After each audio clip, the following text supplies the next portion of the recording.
Hello and welcome to another video from the fanpub.com. I've got Sean with me. I never escape him, he's always here. Yeah, sorry about that. I've moved in. I wonder what all that noise was upstairs. Yeah, I do apologise.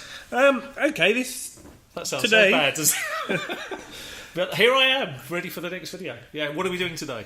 Today we're picking value stroke sleeper picks. So these are picks 70 to 150 you should be targeting in your draft. And then after that, we're picking 5 players each to target 150 and above. So real deep sleepers, some people who might be of value. So this is now based on all the pre-season stuff and everything else and things we've started to learn. Yeah, and just players we like. And yeah, okay, that sounds good. All right, well, I have my list ready, as you've asked me to prepare them. We don't know what each other's picked, so again, we could have some duplication, and that's fine, I think. So let's start with the 70 to 150. Do you want to tell me your pick? Yeah, the lowest player on my list above 70, as it currently stands on Fantasy Pros ADP, would be Terence West. I've got him as well. At 88. And the reason I've chosen him is he's potential 3-down back, bit of a plodder, but in that offence, with the way they work the short part of the field, they're very, very, very good at this.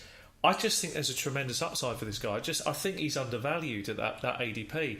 I really do. I must be honest, in the draft I had, I was saying this too, I was hoping he would slip into the 5th round of that draft, though I could grab him as a 5th running back already, just purely because I felt I liked his value. So I totally agree with you. I don't think he'd be a 3-down back, because I think Woodhead's a pass catcher. Yes, absolutely. But as we know about Woodhead, he gets injured. He hasn't finished the last 2 years. So I'm sort of thinking this guy can grow into an even bigger role as the season progresses. So that's my kind of reasoning. I like the value at 88, and I would take a shot at it. And running backs are not running backs are normally a scare. I like the idea of running backs. running bags.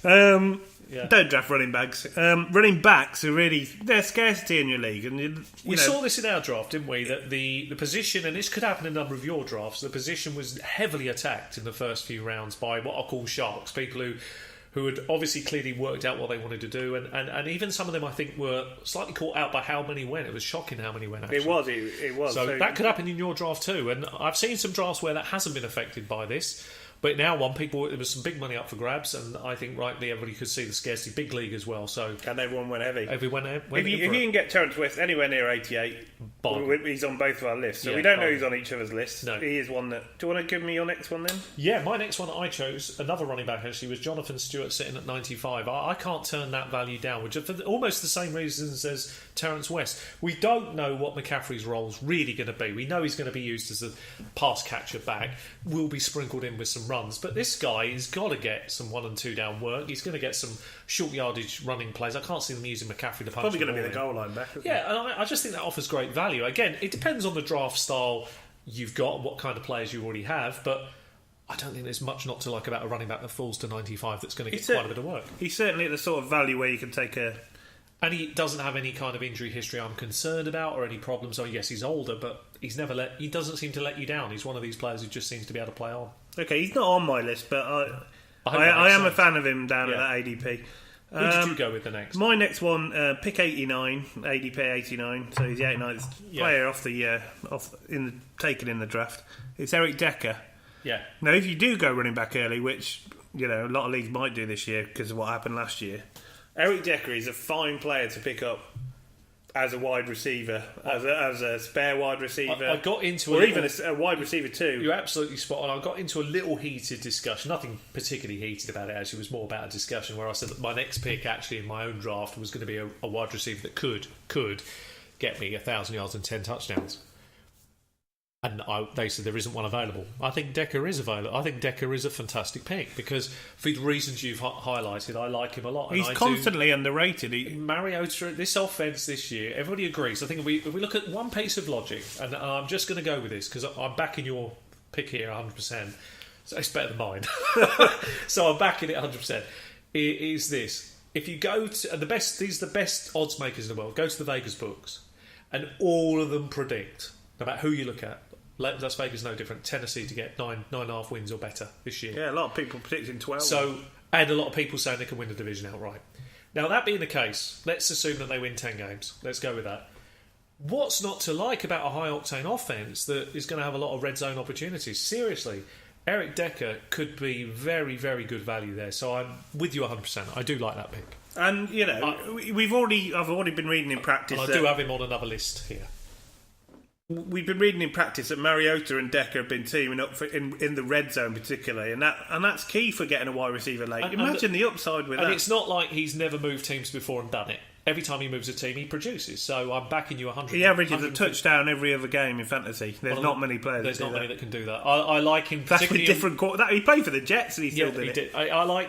I've learned the hard way, unfortunately, that in redraft, particularly redraft leagues, you need touchdown players, and he's a touchdown player. So obviously, he's an injury risk, but you can't worry about everyone. You've got to go for it. You've got to try and win your league. He has the odd knock here and there, but to be perfectly honest with you, sometimes you just have to put the risk aside and take the best player available. I really think he's a good spot. So well done. It's a good pick so who's your third player? Well, I hope you're going to say the same about my third, because he is a wide receiver and we all love him. It's Terrell Williams. Yeah, I've got Terrell Williams. I can't turn that value down. It's almost the same reasons we're talking about Decker. I see him as a red zone, a big player, red zone player. I see him as a PPR player. He's got so many. I mean, there's not much not to like about him. The sky's the limit for this guy, and the upside's huge for this year. So I'm very excited about what he might do in that offense. Equally, we might find the ADP is fair because he could get buried on that offense. He might be used, and it's difficult to judge him. There's a lot of weapons on it, but I do like the value. At that value, he isn't going to be your first wide. He's not going to hurt your team if he disappoints. So and he could well. He's got a big upside. So he certainly has. So we both agree with him. Yeah, we do. Yeah. So who's your fourth player then? My fourth player is where are we? Rashard. We talked about Terrell Williams. Rashard Matthews, 117.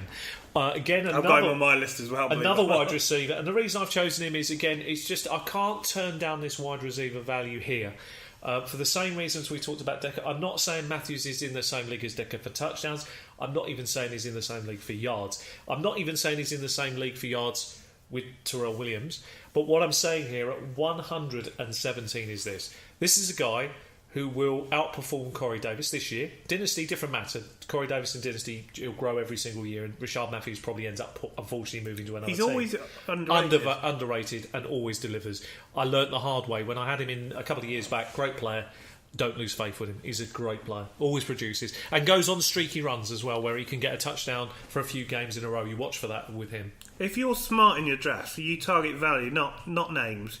Target these people like Rashard Matthews, Eric Decker. Yeah. They go underrated every year. And every year, I know Decker got injured last year, but every year these sorts of players will put you good numbers. If you've got a solid team, solid bunch of running backs, these are two players that can come in and help your team. They'll give you the depth you need, in the bye weeks, when injury strikes. It's not much to not get excited about with players like this because they can produce great numbers and some weeks they can look like sneaky great value down there. So that's a really good piece of advice. Okay, so who's your final guy? My final guy is Mike Wallace. Good. Well, I haven't gone with another wide receiver, so that's good. So I like Mike Wallace. I hadn't debated him, but I had so many. He's an undoubted starting wide receiver. We don't know whether he'll be one or Macklin will be one, but they might be. They're 1A and 1B. I think you look at it logically. I think Macklin's the one and Mike Wallace is the two. But you are right; they could end up both being twos, which is perfectly fine down there. I would have no hesitation whatsoever of putting Mike Wallace in my flex. No, I wouldn't give it a second worry. No, I wouldn't. No. Because. He's going to be on the pitch, and his job's not a threat. And they're a good team. They're a team that get wins. They're a team that have big games. They're a team that somehow managed to put up some decent points. They've got a decent defence. Everything about them is fairly good. They're not the most exciting Baltimore, but in fantasy you don't have to be successful. You've got to be able to get. And it's not exciting points. As a fantasy pick, but it is solid. And sometimes it's better that than a player you don't know whether you can trust. At least Mike Wallace will get you steady numbers, I'm sure, every week. I bet he gets steady numbers. Who is your last player? My last player is really going for it in the fantasy championship style, but his value is just too good. 138, Jamal Williams. I can't turn this down. I think his value keeps climbing. I did contemplate him. The value will keep climbing all throughout this off-season. That is why I would grab him now.